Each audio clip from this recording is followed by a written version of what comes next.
Good evening, students. Today's lecture is on antibodies and how these antibodies are generated through diversities that are seen, which arise due to gene rearrangement. If you look at our immune system, every day it makes over 1 billion different types of antibody proteins. So you all know the central dogma where we understand that DNA is converted to RNA, which is then converted to the protein. And as per our theoretical knowledge, we know that one gene codes for one protein.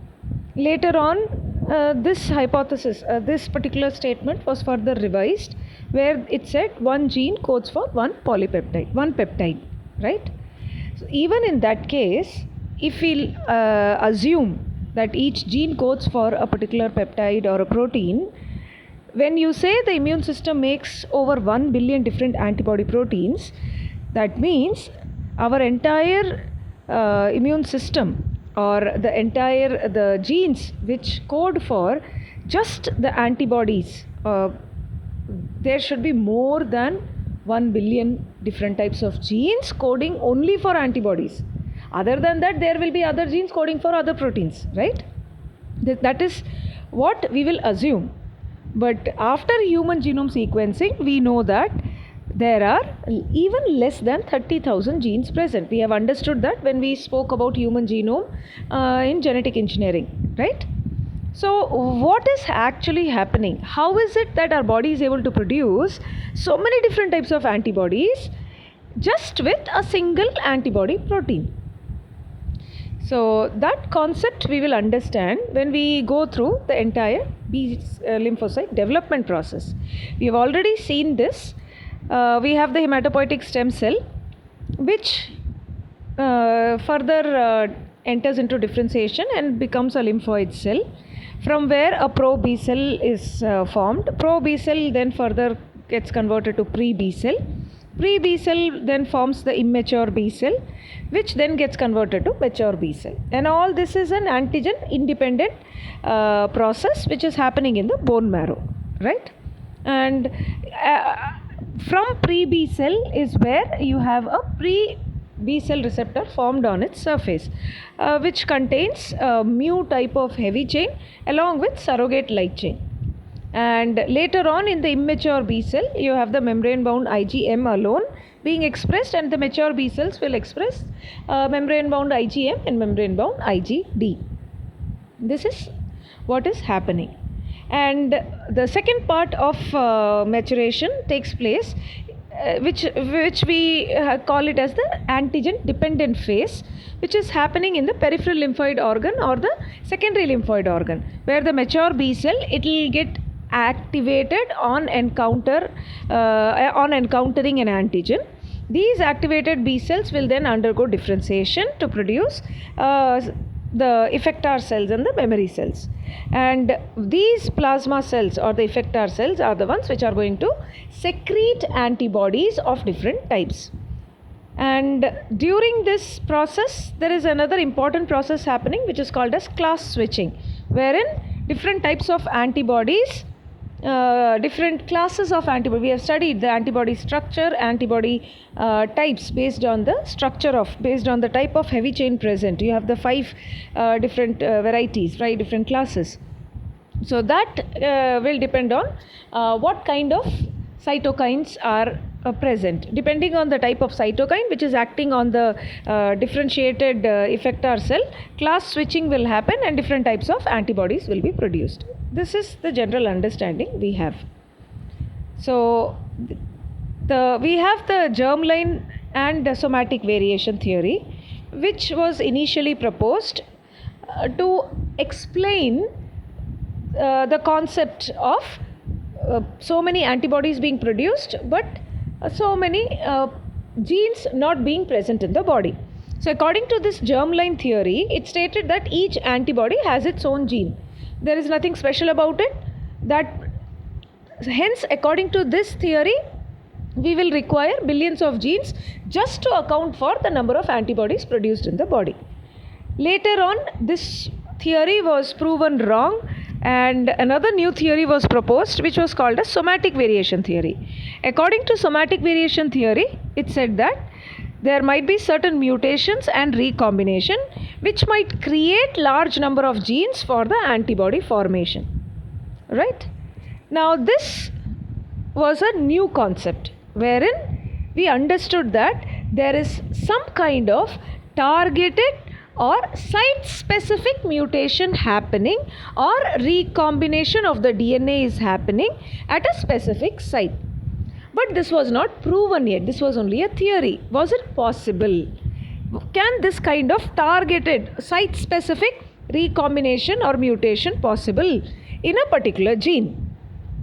And if that is going to happen, how can the stability be maintained in the C region, the constant region, whereas at the same time so much of variation is seen or diversity is seen in the variable region? See, after understanding the structure, that is what we know, that the constant region remains the same. The variations are seen only in the initial few amino acids, which is called as the variable region. So how is that possible? This was the question. So somewhere in 1965, it was Dreyer and Bennett who proposed a radical theory which accounted for the diversity of antibodies which are seen. According to this theory, or according to their theory, it stated that each antibody is coded by two separate genes. Please understand, each antibody is coded by two separate genes. One gene will code for the variable region and another gene will code for the constant region. And these two, once they are produced, they will combine at DNA level and they will express a single mRNA. So please understand very clearly, genes are different, but at DNA level they join together to produce a single mRNA. So according to this theory, they suggested there can be around thousands of variable region genes and there is only one constant region gene. That is why constant region is same in all the antibodies, whereas so many different variable regions are there. So this theory was nothing very different from what we already knew. There they said we have millions of genes for millions of antibodies. According to this theory, they separated two genes, one for constant region, hence only one gene for constant region, and thousands of genes for variable region, because that is the region which is different. So this also was proven wrong and it was rejected. And finally, in 1976, it was Tonegawa who demonstrated actually what is happening within the body. How is it that we have so many different types of antibodies coded by a single antibody gene? How is that happening? So they used restriction enzymes and different types of DNA probes to show that there is only a single DNA which contains small DNA fragments, and each of these fragments, they have the ability to recombine with each other in random fashion, thus giving rise to different types of mRNAs each time the specific DNA is transcribed and translated. This we have already understood when we were talking about T cell receptors and B cell receptors. Go back to the video lecture of T cell receptor and B cell receptor. There also I have spoken about this recombination process. We understand that the variable region, you have the V region, you have the J region, and you also have the D region.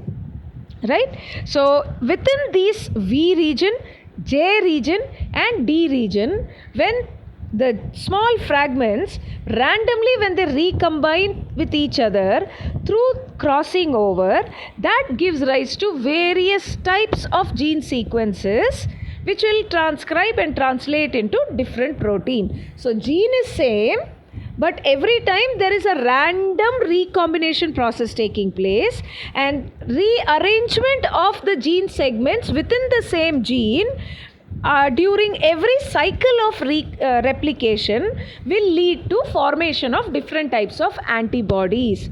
So you please understand carefully, single gene with small DNA fragments which we are naming as J region, V region and D region. During every cycle of replication, there is lot of gene rearrangement within this region, which leads to formation of a new type of product every time the gene is undergoing replication, transcription and translation. So that is the real reason why we have a single gene coding for billions of different types of antibody proteins. This hypothesis was proposed and proven by Tonegawa. Please remember this name, very, very important. CSIR, GATE, everywhere this question is being asked, right? So you can see here which chromosome. This is one of the question that, if you remember in the first class, Dr. Vasanthi, when she came for as a guest lecture, she had asked which chromosome is your location of immunoglobulin gene. So you can see the lambda light chain, in case of humans it is located on chromosome 22. Kappa light chain is located on chromosome number, the gene coding for kappa light chain is located on chromosome number 2, and the gene coding for the heavy chain is located on chromosome number 14. And here is the multi-gene organization of Ig gene. So the first one is of the lambda chain DNA, second one is kappa chain DNA, and third one is heavy chain DNA. In this, all this blue color are the constant regions. Those regions do not undergo recombination process or rearrangement process, right? It is this pink and yellow region. In case of lambda, kappa and heavy chain, we have only two regions, V region and J region, and these regions can undergo, and in case of heavy chain you can see there is another region called D region. So lambda and kappa, it has only the V and the J regions in the variable region of the antibody, whereas the heavy chain DNA, it has V, D and J region in the variable sequence, right? So here is a very simple example of how the kappa light chain rearrangement is taking place. So first example is of kappa chain. This is the entire sequence. So the arrow what they are showing here indicates that V kappa 23 and J kappa mu, these two regions are joining with each other, or through crossing over are combining with each other. Thus the central portion of these two regions is totally removed, right? So you can see here, this is called as VJ joining. Can you see here? This is called as VJ joining, right? So V kappa 23 and J kappa psi, these two regions are joining with each other, hence all this central region is totally lost, and this leads to formation of a totally new rearranged kappa chain DNA. And when this chain transcribes and translates, it gives rise to a totally different protein. So this is one instant. Similarly, you can see here, this is an example of a heavy chain rearrangement where we have three regions, V region, D region and J region. These lines which are given in between V and D region or D and J region indicates there is a lot of DNA in between, right? So here you can see there is a DJ joining taking place. DJ joining is happening between DH7 and JH, third fragment. So when these two join together, DH13 and all the DNA which is present in between is lost. This again can recombine with V region. So this is called as V DJ joining. So in this V DJ joining, you can see again VH21 joins with DHJH.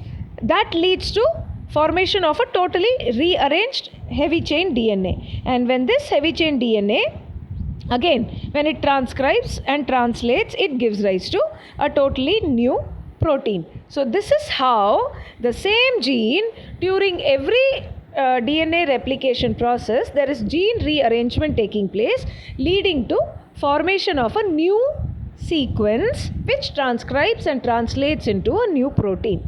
So this is called as gene rearrangement. and gene rearrangement takes place between V, D and J segments of the DNA, which are flanked by very important sequences called as RSS or recombination signal sequences of two different sizes. Please understand, the rearrangement will take place between V, D and J segments only when they are flanked by special sequences of two sizes which are called as RSS, recombination signal sequences, right? One sequence is called as single turn sequence, the other RSS sequence is called as double turn sequence. And in double turn sequence, each turn of the DNA is around 10 base pair long, right? And it is always seen that only a single turn can combine with a double turn sequence. This is how the joining will take place. Please understand, the previous picture we saw how V is joining with DJ or how D is joining with J. Please understand, this recombination can take place only if those V, D and J regions are flanked. Flanked means when on either side of them, on both sides of them, there are these two different sizes sequences which are called as RSS, recombination signal sequences. These sequences are the ones which undergo recombination, leading to formation of new sequences. And the two sizes are single turn and double turn. Double turn will have two 10 base pair long sequences, and the joining will always take place between one single turn with a double turn sequence, right? So we have the okay, so this you have understood. Recombinases are the enzymes which are involved in the process of recombination between the recombination signal sequences which are flanking V, D and J segments.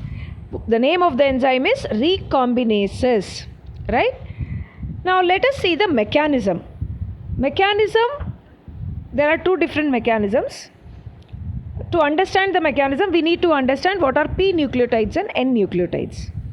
Now, during this recombination process, there are some nucleotide bases which will be cut from or added to the coding region. Which is the coding region here? The V region, D region and the J region. They are the coding region of the variable sequence, right? Now, those nucleotides which are either cut from or added to the coding region during the process of recombination, those nucleotides are called as P nucleotides. Please understand. And there are up to 15 or so randomly inserted nucleotide bases which will be added at the cut site of V, D and J region. Those sequences which are added at the cut site, wherever the cut is happening during the process of recombination, those sequences or those nucleotides, they are called as N nucleotide. Please understand the difference. P nucleotides are added or removed only from the coding region, whereas N nucleotide are always inserted at the added at the cut site of the V, D and J region, right? And last semester we have already studied about terminal deoxynucleotidyl transferase. It's a very unique enzyme whose job is to add nucleotides randomly to the free 3' OH end of a single stranded nucleotide, right?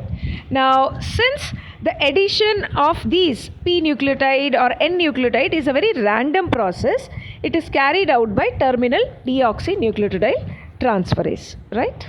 And another important point to be noted here is, since the random addition is happening irrespective of what is present to the single nucleotide, randomly some nucleotides are added by the TDT enzyme.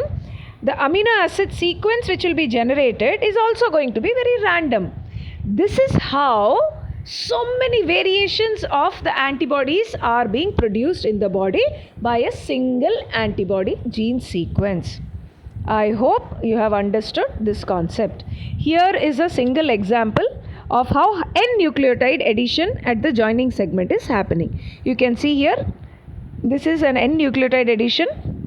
This is the D region and this is the J region. So there is a hairpin structure being formed which is cleaved, which will generate sequence, single strand sequence. To this single strand sequence, your TDT enzyme will add nucleotide randomly and the repair enzymes will come and repair and close the gap. So ultimately, you will see all these blue color and red color sequences are new sequences. Hence, when this DNA is transcribed and translated into a protein, you will get a totally new antibody sequence or antibody protein, right?